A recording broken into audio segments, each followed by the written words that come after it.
ప్రభువైన యేసు క్రీస్తు యొక్క అతి పరిశుద్ధ నామంలో మీ అందరకు అమలాపురం హౌసింగ్ బోర్డు క్రీస్తు సంఘము మరియు కాకినాడ బాపూజీ నగర్ క్రీస్తు సంఘముల తరపున సత్య సువార్త అనే మా సువార్త కార్యక్రమాలకు స్వాగతం తెలియజేస్తున్నాను.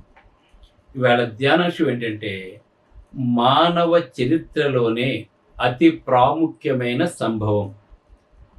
ధ్యానాంశం మానవ చరిత్రలోనే అతి ప్రాముఖ్యమైన సంభవం. అదేంటో మనం చూద్దాం, ప్రార్థన చేసుకుందాం. మమ్మల్ని మిక్కిలిగా ప్రేమించిన పరలోకమందున్న మా ప్రియ తండ్రి, నీ పరిశుద్ధమైన నామమునకు స్తోత్రాలు స్తుతులు తెలియజేస్తూ ఉన్నాను తండ్రి. ఈవేళ ఒక అద్భుతమైన విషయాన్ని గురించి తండ్రి మేము మాట్లాడుకోబోతుండగా నీవే మాతో ఉండి మాట్లాడి దేవుడు ఎంత శక్తిమంతుడో, దేవుని యొక్క వాక్యానికి ఎంత శక్తి ఉందో ఈ ప్రసంగం ద్వారా మేము తెలుసుకోవటానికి మీరే మాతో ఉండి మాట్లాడమని క్రీస్తు నామమును వేడుకొనిచున్నాను తండ్రి, ఆమేన్. ధ్యానాంశం ఏంటంటే మానవ చరిత్రలోనే అతి ప్రాముఖ్యమైన సంభవం. అపోస్తలుల కార్యములు 9వ అధ్యాయము 1-2, 22వ అధ్యాయము 4-5 వచనాలు, 26వ అధ్యాయము 9-12 వచనాలు ఇవాళ మనం ధ్యానించుకుందాం. ఇక్కడ మనకి ఒక ఉడుకు రక్తంతో ఉన్నటువంటి ఒక యువకుడు మనకు కనబడుతున్నాడు.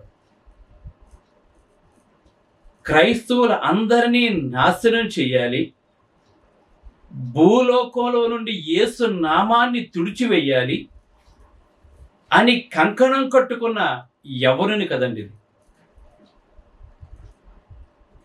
అతడు ఎటువంటి ఆలోచన కలిగి ఉన్నాడు అంటే క్రైస్తవులందరినీ నాశనం చేసేయాలి,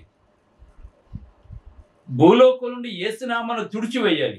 ఈ వేళ కూడా అనేక మంది ఇలాగే అనుకుంటూ ఉన్నారు. ఈవేళ మన భారతదేశంలో పరిపాలకులు మొదలుకొని ఎక్కువ అత్యధిక శాతం గల జనాభా ఏమనుకుంటున్నారంటే క్రైస్తవ్యాన్ని పూర్తిగా నిర్మూలన చేయాలి, మన రాజ్యాన్ని మాత్రమే మనం స్థాపించుకోవాలి, యేసు నామాన్ని భూమి మీద నుంచి తుడిచివేయాలి, వేరొక నామాన్ని మనం కలిగి ఉండాలని చెప్పి ఈ యవ్వనస్తుడు ఎలాగైతే ఆలోచన చేశాడో ఈవేళ అనేక మంది అలాగే చేస్తున్నారు. ఆ యవ్వనస్తుడు పేరు సౌలు. ఆ యవ్వనస్తుడి పేరు సౌలు ఎందుకంటే బెన్యామీను గోత్రంలోంచి వచ్చినటువంటి ఇశ్రాయేలీల మొట్టమొదటి రాజు ఎవరంటే సౌలు.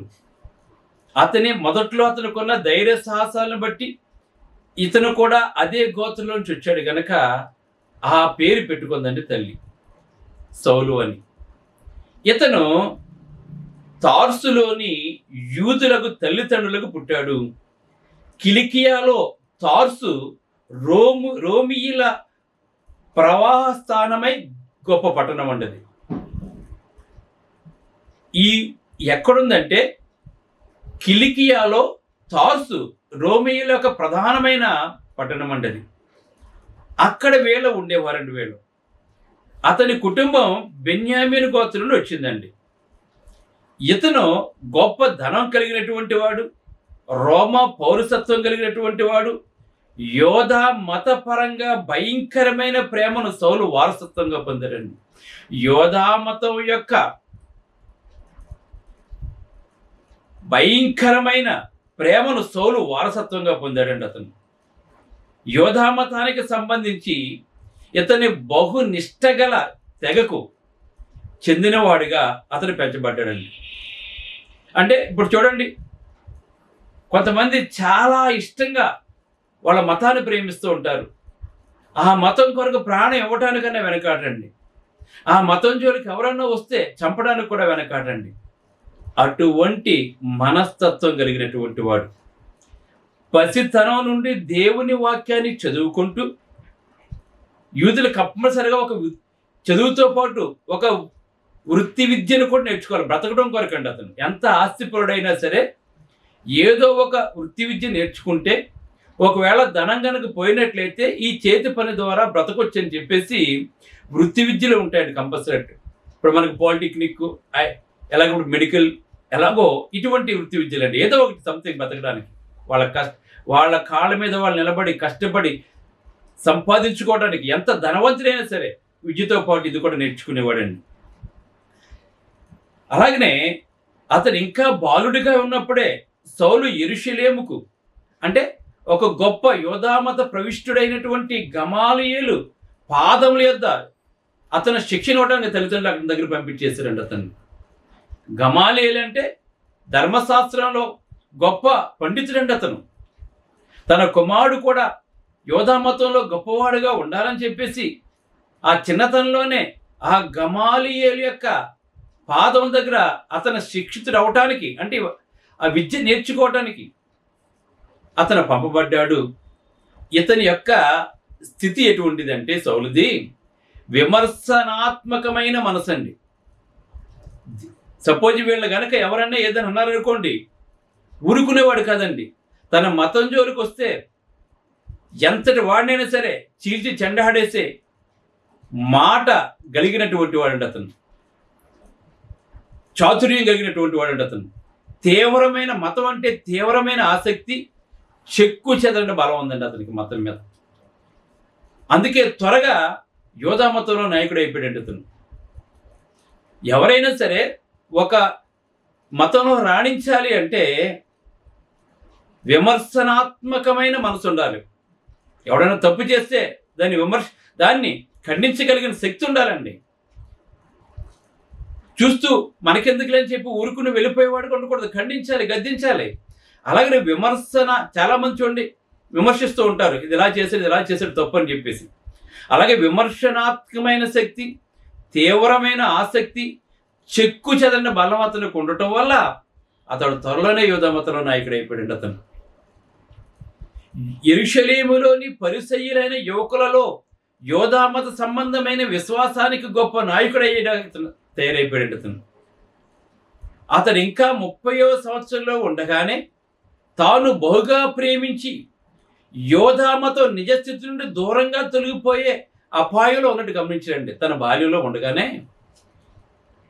అప్పటికే క్రైస్తవ్యం ప్రబలుతూ ఉందండి. చాలామంది ఏం చేస్తాడు, ధర్మశాస్త్రం నుంచి యేసు వైపు వచ్చేస్తున్నారండి చాలామంది. ఇతను చూచాడండి దాన్ని. యోధామతం తన నిజస్థితి నుండి దూరంగా తొలగిపోయే అపాయంలో ఉన్నట్టు అతను చూచాడు. తన తోటి యూదుల్లో వేలాది మంది మోషే ధర్మశాస్త్రాన్ని విడిచి సరిగా తెలియబడిన యేసు అనే గలిలీయుడైన వడ్లవాని వెంబడి వెళ్ళిపోతున్నారండి. ఇంకా యేసు అంటే ఎవరో తెలియని వ్యక్తి. ధర్మశాస్త్రం అంటే ఎప్పటి నుంచి వస్తుంది, మోషే కాలం నుంచి వస్తుంది. కానీ యేసు నిన్న కాక మొన్న వచ్చాడు. ఎవరో ఒక తెలియని వ్యక్తి చుట్టూ ఈ వేల కొలది యూదులు, యువకులందరూ కూడా, పెద్దలందరూ కూడా చాలామంది యేసుని వెంబడించేస్తున్నారు. ఈ మతం మీద ఉన్న ప్రేమ చాలామంది క్రైస్తవులు అయిపోవడంతో ఇతను తట్టుకోలేకపోయాడండి. ఇప్పుడు మన సమాజం కూడా ఇలాగే తయారైందండి. తన తోటి యూదులు వేలాది మంది మోషే ధర్మశాస్త్రాన్ని విడిచి యేసుని వెంబడిస్తున్నారండి. యాజకుల్లో కూడా అనేకులు ఆ మతభేదంలో చిక్కుపడ్డారు. ముద్దాయిగా నిలిచి, ఇప్పుడు అతని యొక్క ఆలోచన ఏంటంటే, యేసు ఒక ముద్దాయిగా నిలిచి సిలువ వేయబడిన నేరస్తుని జనులు ఎలాగ అనుసరిస్తున్నారు. ఈ యువకుడు మనసులో మెదులుతున్నది ఏంటంటే, అతడు ప్రధాన యాజకులు ఇతని ముద్దాయిగా నిలబడ్డాడు. అంతేకాకుండా సిలువ వేయబడిన నేరస్తుని ఎలాగతను జనులు దేవునికి అంగీకరిస్తున్నారు తాను గ్రహించలేకపోతున్నాడండి.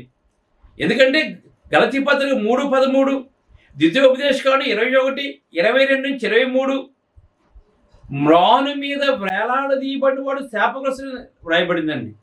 ఈ శాపగ్రస్తుని దేవుడిని ఎలా కొలుస్తున్నారు, ఇది ఇతని బాధ. ద్వితీయోపదేశకాండము 21:22-23, మ్రాను మీద వేలాడబడిన శాపగ్రస్తుడు ఇతను దేవుడు ఎలాగవుతాడు? క్రైస్తవ్యాన్ని అణచడానికి అతని గురువైన గమానియేలే ముందుకు వెనక ఊగుతున్నాడండి. ఎంత ధర్మశాస్త్రంలో ఎంత శిక్షణ కలిగినటువంటి గమానియేలు అతనే క్రైస్తత్వం జోలికి రావడానికి ముందుకి వెనక్కి ఊగుతున్నాడండి. అతను ఇంకా సరైన నిర్ణయం తీసుకోలేకపోతున్నాడు అతను. కానీ సౌలు అయితే దీన్ని ఎలా ఊరుకోకూడదు, ఎలాగైనా సరే దీన్ని అంతం చేయాలని చెప్పేసి తన గురువు తడబడుతూ ఉంటే తన గురువు కంటే ముందుండి ఎలాగైనా సరే క్రైస్తవ్యాన్ని నిర్మూలన చేయాలని చెప్పి అనుకున్నాడండి అతను. అతనే యోధా మతం యొక్క గుండెలోనికి తినుకుంటూ వస్తున్న పుండును తొలగించడానికి గాను అతడు పెద్ద ఎత్తున దండెత్తాడండి. ఈ క్రైస్తవం ఎలా ఉందంటే యోధా మతస్థుల యొక్క గుండెను తినేసే ఒక పురుగు క్రైస్తవాన్ని అలా భావిస్తున్నాడు అతను. ఒక పురుగు చూడండి, కుష్ఠవ్యాధి ఉందనుకోండి, ఆ పురుగు తినేస్తుంటుంది లోన. క్యాన్సర్ ఆ పురుగు తినేస్తుంటుంది లోన.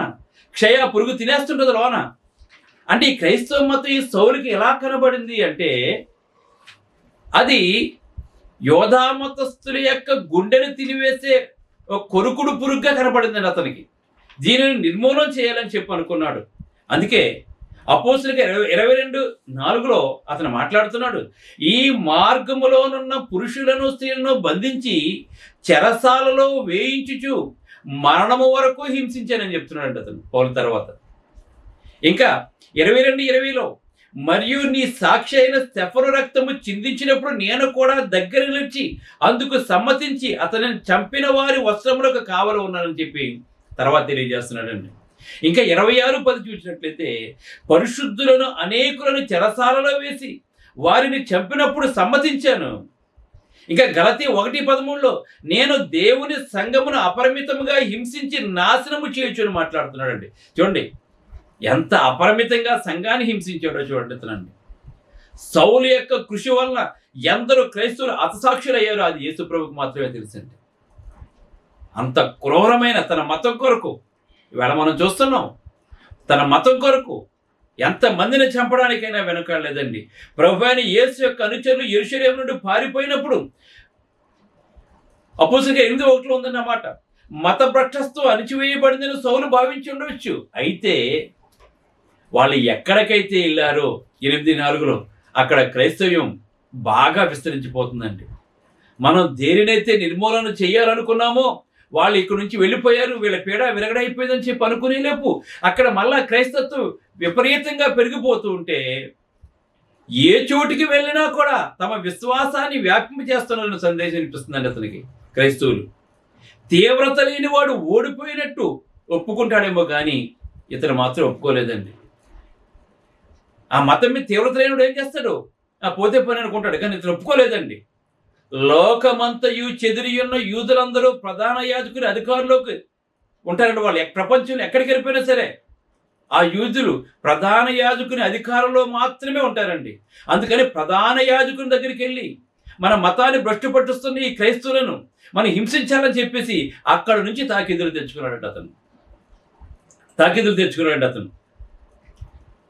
9వ అధ్యాయం 2వ వచనమును 22వ అధ్యాయం 5వ వచనంలో కూడా ఉందండి. సభవారి యొద్ద నుండి తక్కిన యూదుల అధికారుల యొద్ద నుండి 26, 10, 12 ఉందన్నమాట. వీళ్ళందరి దగ్గర నుంచి కూడా అధికారాన్ని తీసుకుని ఆయుధదారులైన మనుషులను సౌలు నడిపించాడు. స్థానిక సమాజ మందిరపు అధికారుల సహాయంతో ప్రభువైన యేసు యొక్క అనుచరులను చుట్టుముట్టి వారిని శిక్షించినట్లు బంధించి యెరూషలేమునకు ఈడ్చుకుని వచ్చేసారండి. ఇతను అంత ఘోరాతి ఘోరంగా హింసించారండి ఇతను క్రైస్తవులండి ఇతను.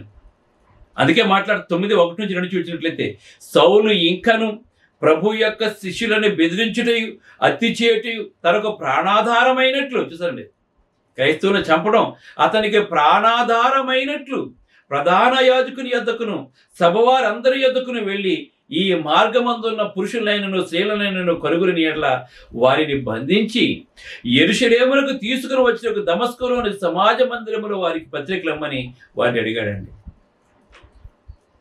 అయితే స్టెఫను చచ్చిపోతున్నప్పుడు సౌలు అక్కడే ఉన్నాడండి.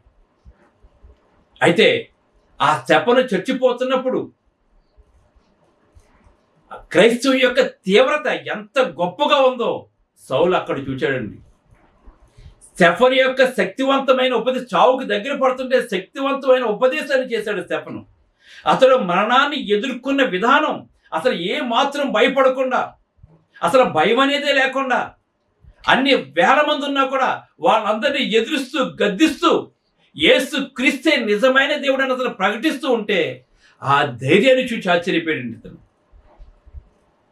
మరణంలో కూడా ఇంత గొప్ప విశ్వాసం ఆ క్రైస్తవులకి, శ్రమలో సైతం యేసు యొక్క అనుచరులు తమ విశ్వాసము నిలుపుకోవడం, అది దేవుడి కలిగింది కాకపోయినట్లయితే క్రైస్తవ్యం సహజంగానే చనిపోతుందని గమాలియేలు కూడా అదే గమనించాడండి. ఒకవేళ యేసుక్రీస్తు నిజమైన దేవుడు కాకపోతే ఈ స్టెఫను ఇలాగ ఎందుకు మాట్లాడతాడు? ఈ విశ్వాసం వీళ్ళకి ఎక్కడి నుంచి వస్తుంది? ఈ తెగింపు వీళ్ళకి ఎక్కడి నుంచి వస్తుంది? అందుకే గమాలియేలు క్రైస్తవులు ఏమి అనలేదండి. అతను ఎందుకు అనలేదు? స్టెఫను చనిపోయినప్పుడు చూచాడు. ఈ విశ్వాసం ఏంటి? కనీసం ఇంత వణుకు కూడా అతనిలో కనబట్టలేదు. ఇక్కడ ఉన్న వారు అందరినీ ఎవరిని లక్ష్య చేయటం లేదు, తన ప్రాణాన్ని లెక్క చేయటం లేదు. ఈ తెగింపు, ఈ శక్తి ఎక్కడి నుంచి వచ్చింది? బహుశా ఇది నిజంగా క్రీస్తు నిజంగా శక్తివంతుడు అని చెప్పి గమాలియేలు అప్పుడు గమనించాడండి. అందుకే 23 మాట్లాడుతున్నాడు, సహోదరులారా. కానీ అంటే దాని అర్థం ఏంటి? ఎంత హింసిస్తున్నా కూడా క్రైస్తవం చనిపోయిన సందర్భాలు ఎక్కడా కూడా గమాలియేలు కనబట్టలేదు, సౌలుకి కనబట్టలేదండి. ఇంకా ఎక్కువైపోతుందండి. సహోదరులారా, నేను నేటి వరకు కేవలం మంచి మనస్సాక్షి గలవాడిని దేవుని ఎదురు నడుచుకుంటున్నానని చెప్పానండి. జనాలను చంపేస్తూ కూడా తన మతానికి బాగు చేస్తున్నట్లుగా దేవుని ఎదురు మంచి సాక్ష్యం గలవాడుగానే ఉన్నానని చెప్పుకున్నాడండి సౌలు. ఇంకా 2 తిమోతి రాసిన 2వ పత్రిక 1:3 చూసినట్లయితే, నా పితరాచార ప్రకారం నిర్మలమైన మనస్సాక్షితోనే నేను సేవించుచున్న దేవుని ఎడల కృతజ్ఞుడై ఉన్నాను. నజరేయుడగు యేసు నామమునకు విరోధంగా అనేక కార్యములు చేయాలని అనుకున్నానని చెప్పి 26:9 మాట్లాడుతున్నాడండి. అయితే అతను ఒక రోజుని 9వ అధ్యాయం 3-5, 22, 6-8, అపోస్తుల కార్యములు 9, 9వ అధ్యాయం 3-5, 22, 6-8, 26, 13-15 కనుక మనం చూసినట్లయితే ఈ స్టెఫను యొక్క చూచాడండి. అతను స్టెఫను చనిపోవడం చూచాడండి. అయినా సరే ఇతనికి ఉక్రోషం ఆగలేదండి. ఆకపోతే తన ప్రయాణపు చివరి దినంలో, అదే ఆఖరి రోజు అండి, క్రైస్తవులు హింసించడానికి ఆగిపోయిన అదే రోజు అండి, చివరి రోజు అండి. అతను తెలియదండి అది చివరి రోజు అని చెప్పేసండి. మధ్యాహ్నం వేళ కానున్నది. దమస్కు ప్రాకారపు గోడలు కనిపిస్తున్నాయి. మధ్యాహ్నపు సూర్యకిరణాల బారి నుండి తప్పించుకోవడానికి ప్రయాణికులు మధ్య ఆగిపోతున్నారండి. ఆ ఎండ వేడిమి తట్టుకోలేక ఇసుకలోనండి. కానీ సౌలైతే ఎండ వేడిమిని కూడా లెక్క చేయకుండా, అతను ధ్యాస ఏంటంటే క్రైస్తవులు చంపడం మాత్రమే. ఆ వేడిని కూడా లెక్క చేయకుండా తన సైన్యాన్ని ముందుకు నడిపిస్తున్నాడండి దమస్కు పట్టణంలోను. అప్పుడు అయితే హంతకులు శోధనను ప్రారంభించిన ఆతృతతో తనతోనున్న బృందాన్ని ఆగనీయకుండా ప్రయాణం కొనసాగిస్తున్నాడండి తను. అప్పుడు తటాలను అనుకోకుండా భూమి తలకిందులైనట్లు కనపడుతుంది. వెళ్తున్నటువంటి వాడు, ఉక్రోషంతో వెళ్తున్నటువంటి వాడు, అతడు ప్రయాణం చేయొచ్చు. 9వ అధ్యాయం 3-4 చూసినట్లయితే, అతడు ప్రయాణము చేయొచ్చు దమస్కు దగ్గరకు వచ్చినప్పుడు మధ్యాహ్న కాలమందు అకస్మాత్తుగా గొప్ప వెలుగు, ఆకాశం నుండి యొక్క వెలుగు, సూర్య తేజస్సు కంటే మిక్కిలి ప్రకాశమానమైన వెలుగు అతను చుట్టూను, తనతో కూడా ఉన్నవారు చుట్టూను ప్రకాశించిందండి. సడన్గా ఒక పెద్ద వెలుగండి ఆ సౌలు చుట్టూను. చంపడానికి వెళ్తున్న, కత్తులతో చంపడానికి వెళ్తున్న వారి సమూహము చుట్టూను సూర్య తేజస్సు కంటే మిక్కిలి ప్రకాశవంతమైన వెలుగు వారి మీద పడినప్పుడు వారందరూ కూడా నేల మీద పడిపోయారు. ప్రయాణం ముందుకెళ్ళలేదండి, నేల మీద పడిపోయాడండి. హెబ్రీ భాషలో సౌలా సౌలా నీ వేళ నన్ను హింసించుచున్నావు ఒక స్వరం వినపడిందండి అతనికి. మునుకోలకు ఎదురుచనుట నీకు కష్టమని తనతో ఒక స్వరం వినిపించిందండి. మునుకోలు కంటే దున్నుతున్నప్పుడు దానికి ఒక మేకులాడుతూ ఉంటుందండి. అప్రమత్తంగా కనుక ఉన్నట్లయితే ఎద్దులు గుచ్చుకుపోతుంటాయి. దాన్ని తనిన వాడికి నష్టం వస్తుందండి. అతను గుర్తుపట్టలేకపోయాడండి, ఆ స్వరాన్ని గుర్తుపట్టలేకపోయాడు. ప్రత్యక్షమైన వ్యక్తిని అతను వెంటనే గుర్తుపట్టలేకపోయాడు. ఆయన ఎవరు? తాను హింసింపబడుతున్నట్లు ఏల పలికాడు. నేను హింసిస్తున్నట్లు అతనికి ఎలా తెలుసు? అర్థం కాలేదండి. భయపడిన సౌలు ఇలా అడుగుతున్నాడు, ప్రభువా నీవెవరో అని అడుగుతున్నాడు. అప్పుడు చెప్పాడు, నీవు హింసించుచున్న నజరేయుడగు యేసునని చెప్పాడండి. యేసు ప్రభు, నువ్వెవరినైతే చెప్పడానికి వెళ్తున్నావో అది నన్నే, ఆ నజరేయుడైన యేసుని నేనే అని చెప్పాడండి అతను. బైబిల్ అద్భుతాలను నమ్మని వారు అనేకమైన తప్పుడు ఊహలు చెప్తూ ఉంటారండి. అయితే పౌలు కళ్ళు కనబట్టలేదండి. ఆయన స్పష్టంగా మాట్లాడుతున్న వ్యక్తి స్పష్టంగా కనబట్టలేదండి. మిగిలిన వారికి మాటలు వినపడుతున్నాయి, ఇతనికి అస్పష్టంగా కూడా కనబడుతున్నాడండి యేసు ప్రభు వారు.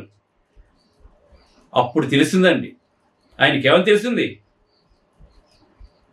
ఆయన కేవలం మృతుడైన వాడే గాక మృతి నొంది మరలా బ్రతికిన వాడని యేసు యొక్క అనుచరులు ఇంతకుముందు అంటాం నేను విన్నాను, చూస్తావా, ఇది నిజమే. ఇప్పుడు తెలుసుకున్నాడు అతను. యేసు చనిపోలేదు, మానవతను ఏమీ చేయలేదు, పాతాళం ఆయన ఏమీ చేయలేకపోయింది.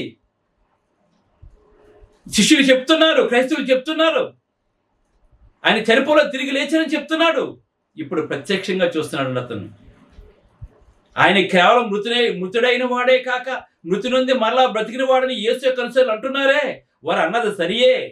ఆయన దైవమై ఉన్నాడని వారు అంటున్నట్లుగా నిజంగా ఆయన దైవమే, ఆయనే క్రీస్తు అని వారు నొక్కు పలుకుతున్నారే, తప్పక ఆయనే క్రీస్తు అయి ఉండాలి. వారు రైట్, నేను తప్పని ఒప్పుకున్నాడని ఇప్పుడు అతను. ఆ కళ్ళు పోయిన తర్వాత వాళ్ళే రైటు, నేనే తప్పు, ఇంతకు ముందు నేను చేస్తున్నది కరెక్ట్ అని చెప్పి అనుకున్నాను కదా. మనం తప్పు తాను ప్రేమిస్తున్న దేవుని పక్షంగా అతను పోరాడక ఆయనకు విరోధంగా పోరాడుతున్నాడు. అప్పుడు అర్థమైందండి అతనికి. ఆ తపనకి ఎక్కడి నుంచి బలం వచ్చిందో, ఆ బలానికి కారణం ఏంటో, క్రైస్తవ్యంలో శక్తి ఏంటో ఇప్పుడు తెలుసుకున్నాడు అతను. అయితే అతను క్రైస్తవులను బంధించినప్పుడు అతను ఆయనని బంధించాడు. ఇంతవరకు నేను క్రైస్తవులు బంధించాను కదా, బంధించింది నేను క్రైస్తవులు కాదు, క్రీస్తునే బంధించాను నేను. అతను క్రైస్తవులు హింసించాడు కదా, హింసించింది నేను క్రీస్తునే. అతను క్రీస్తుని చిత్రంగా హింసించాడు కదా, అతను క్రైస్తవులు చంపినప్పుడు చంపింది క్రైస్తవులు కాదు, క్రీస్తునే ఒప్పుకున్నాడండి. ఇప్పుడు అతను ఆ కళ్ళు కనపట్లేదండి, ఒప్పుకున్నాడండి అతను. నీ హింసించిన యేసు అన్నాడు కదా, వాళ్ళని తిట్టానంటే నేను క్రీస్తుని తిట్టాను, హింసించానంటే క్రీస్తుని హింసించాను, నేను చంపానంటే నేను చంపింది వ్యక్తులు కాదు క్రీస్తుని అని అతను ఒప్పుకున్నాడు. అతను ఒప్పుకున్న తర్వాత అలాగే పడిపోయాడండి. అప్పుడు చెప్తున్నాడు యేసు ప్రభు 26వ అధ్యాయం 16 నుంచి 18 చూసినట్లయితే, నీవు నన్ను చూచిన సంగతిని గూర్చి నేను నీకు కనబడబో సంగతిని గూర్చి నిన్ను పరిచారకునిగాను సాక్షిగాను నియమించడానికే కనబడి ఉన్నానని చెప్పాడు. ఎందుకు కనబడను ఇప్పుడు చెప్తున్నాడండి. నేను చనిపోలేదు, తిరిగి లేచాను, నువ్వే సాక్షివు అని చెప్పి మాట్లాడుతూ ఏమనంటున్నానంటే, నిన్ను పరిచారకుడిగాను నా సాక్షిగా నేను ఉపయోగించుకుంటాను, అందుకే నేను నీకు కనపడ్డాను. నీవు లేచి నీ పాదముల ఊపి నిలుము, నేను ఈ ప్రజలను అన్యజనుల వల్ల నన్ను హాని కలగకుండా నేను కాపాడుతాను. వారి చీకట్లోని వెలుగులోకి, సాతాను అధికారులను దేవుని వైపునకు తిరిగి నా యందరి విశ్వాసము చేత పాప క్షమాపణను పరిశుద్ధపరచబడిన వారిలో స్వాస్థ్యమును పొందినట్లు వారు కన్నులు తెరిచికై నేను నిన్ను వారి యొద్దకు పంపిస్తానని చెప్పాడండి. సౌతం చెప్పాడు, నీవు ఇక్కడి నుంచి నా పని చేయను అని చెప్పాడు. అప్పుడు అన్నయ్య దగ్గరికి పంపించాడండి.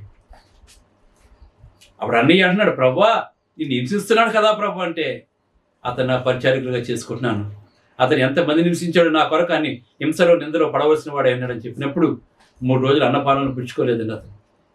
ఆ తర్వాత అన్నయ్య ప్రార్థన చేస్తే ఆ కండ్ల పనులు ఊరిన తర్వాత అన్నయ్య దగ్గర శిక్షణ తీసుకుని ఆ తర్వాత సువార్తను మొదలుపెట్టాడు. క్రైస్తవ్యాన్ని హింసించడం అంటే అది సాధారణమైన విషయం కాదండి. అది చాలామంది అనుకుంటున్నారు క్రైస్తవ్యాన్ని నాశనం చేయాలని చెప్పి. అందుకే మానవ చరిత్రలోని అతి ప్రాముఖ్యమైన సంభవం అండి. అది ప్రత్యేకంగా చూచాడు కనుకే ఆ క్రీస్తు కొరకు ఎన్నో హింసలు అనిపించాడు, ఎంతో గొప్ప సేవ చేశాడు. సౌలు తర్వాత పౌలుగా మారాడు అతను. కనుక మనము కూడా క్రీస్తు ఎలాంటి ఎటువంటి ఆసక్తి కలిగి ఉన్నాడో ఈవేళ ప్రతి క్రైస్తవుడు కూడా ఇటువంటి ఆసక్తి కలిగి ప్రభువైన యేసుక్రీస్తు చేసిన త్యాగాన్ని ప్రజలందరికీ వివరించవలసిన వారమే ప్రార్థన చేసుకుందాం.